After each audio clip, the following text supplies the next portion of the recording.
Timnas Indonesia U20 akan memulai petualangannya di Thailand Cup 2024 dengan laga perdana melawan Ukraina U23 pada Selasa malam ini pukul 23 waktu Indonesia Barat.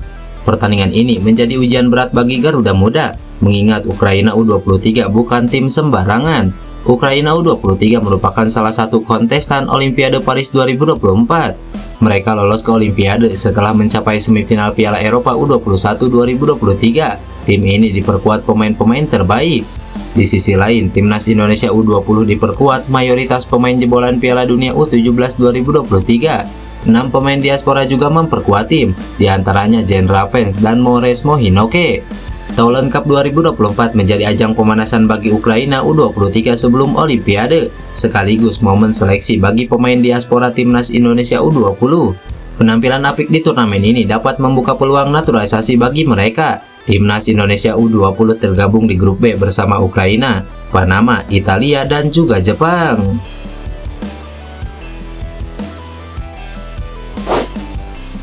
Kesempatan debut bersama Timnas Indonesia yang telah lama diimpikan akhirnya diraih Malik Rizaldi. Bintang Madura United itu turun sebagai pemain pengganti dalam laga kontra Tanzania minggu kemarin. Pelatih Timnas Indonesia Sintayong memasukkan Malik Rizaldi untuk menggantikan posisi Marcelino Ferdinand ketika periode babak kedua menyisakan 12 menit. Malik Rizaldi pun merasa senang dengan debut yang ia jalani bersama Timnas Indonesia dalam laga yang berakhir 0-0 tersebut. Meski di sisi lain, Malik juga merasa belum puas. Malik Rizaldi merasa kelelahan sebab pemain berusia 27 tahun itu baru membela Madura United dalam laga leg kedua final Championship Series BRI Liga 1 melawan Persib Bandung. Malik Rizaldi yang bermain penuh pada laga itu langsung terbang ke Jakarta pada keesokan harinya. Bahkan ia langsung bergabung dengan sesi latihan Timnas Indonesia. Sangat senang sekali debut, belum puas, kemarin kan baru gabung agak capek jadi masih banyak kekurangan. Iya, mungkin agak capek sedikit saja kendalanya, ujar Malik Rizaldi. Malik Rizaldi kemudian berbicara mengenai chemistry dengan pemain lainnya di Timnas Indonesia belum sepenuhnya menyatu. Hal ini karena ia memang belum berkomunikasi dengan banyak pemain. Setelah menjalani debutnya bersama Timnas Indonesia, Malik mengaku ingin bisa mendapatkan kesempatan lagi nantinya.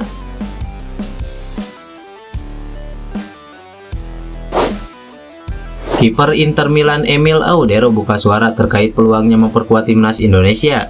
Emil Audero memang memiliki garis keturunan Indonesia dari sang ayah yang bernama Edi Mulyadi. Dia bahkan lahir di Mataram, Nusa Tenggara Barat. Ia juga mengaku masih memiliki banyak kerabat di Mataram dan sering pulang kampung ketika kompetisi sedang libur. Ya, saya orang Indonesia, saya lahir di sana. Kerabat dari pihak ayah saya semuanya masih tinggal di sana. Saya telah berkunjung ke Indonesia beberapa kali, kebanyakan pada hari libur, dan saya akan lebih sering kembali lagi, ujar Emil Audero.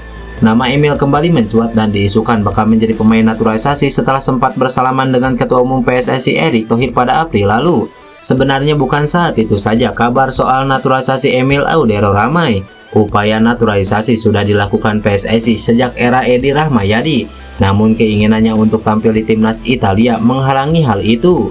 Kini secara jujur Emil pun mengakui bahwa kemungkinan itu pun tidak ada dan dia tidak tahu seberapa besar manfaatnya jika membela Timnas Indonesia.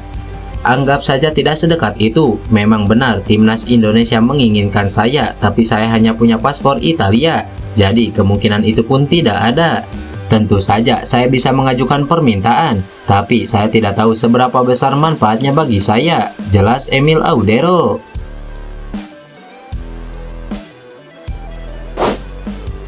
Timnas Irak ngeri menghadapi supporter Indonesia di Stadion Utama Gelora Bung Karno.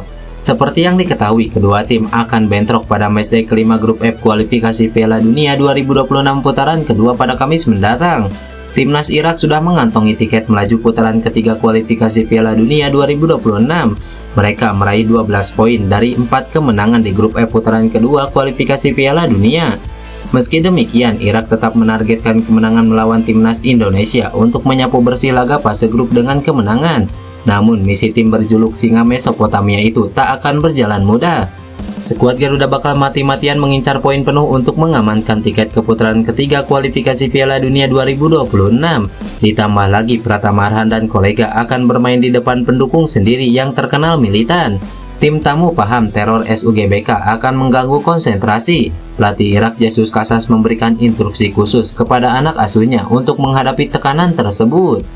Latihan tim nasional Irak akan mulai ditingkatkan secara bertahap hingga hari pertandingan Kamis depan. Casas akan berbicara dengan para pemain sebelum setiap unit latihan dan memiliki serangkaian rencana yang dia buat ingin mereka terapkan di pertandingan Indonesia, terutama masalah menghadapi banyaknya penonton yang akan datang, ujar salah satu laporan media Irak.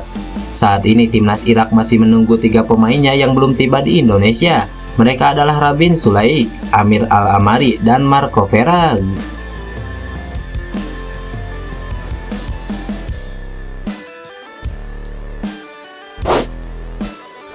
Sosok Elkan Bagot tiba-tiba muncul ke publik menjelang timnas Indonesia tampil di babak kualifikasi Piala Dunia 2026 zona Asia setelah namanya diabaikan oleh Sintayong. Sang bek tengah berusia 21 tahun tidak dipanggil oleh Sintayong untuk 2 pertandingan penting yang dihadapi timnas Indonesia di kualifikasi Piala Dunia. Skuad Garuda akan menghadapi Irak pada tanggal 6 Juni mendatang dan kemudian Filipina pada tanggal 11 Juni. Mereka hanya membutuhkan 3 poin saja untuk mengamankan kelolosan ke putaran ketiga kualifikasi Piala Dunia. Namun sayangnya Elkan Bagot tidak mendapatkan kesempatan tampil seiring dengan permasalahan dengan pelatih Sintayong. Sang bek kepunyaan Ipswich Town tersebut tidak menjawab panggilan Sintayong untuk membela timnas Indonesia U23 pada Mei lalu. Dalam wawancara pada pekan lalu ketika memimpin latihan timnas Indonesia untuk pertama kalinya jelang FIFA Matchday Juni, Sintayong sempat menyinggung nama Elkan Bagot. Dia ditanyakan tentang alasan tidak memanggil Elkan Bagot, namun Sintayong menolak untuk menjawabnya dengan meminta wartawan agar menanyakan secara langsung kepada Elkan Bagot. Elkan Bagot sendiri masih bungkam hingga kini, namun tetap memberikan update mengenai kehidupannya di media sosial.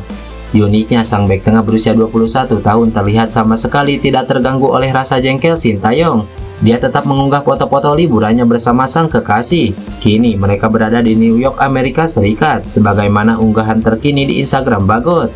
Bagot sendiri menutup kolom komentarnya dalam unggahan tersebut, seolah merasa dirinya tidak ingin terganggu oleh para fans timnas Indonesia.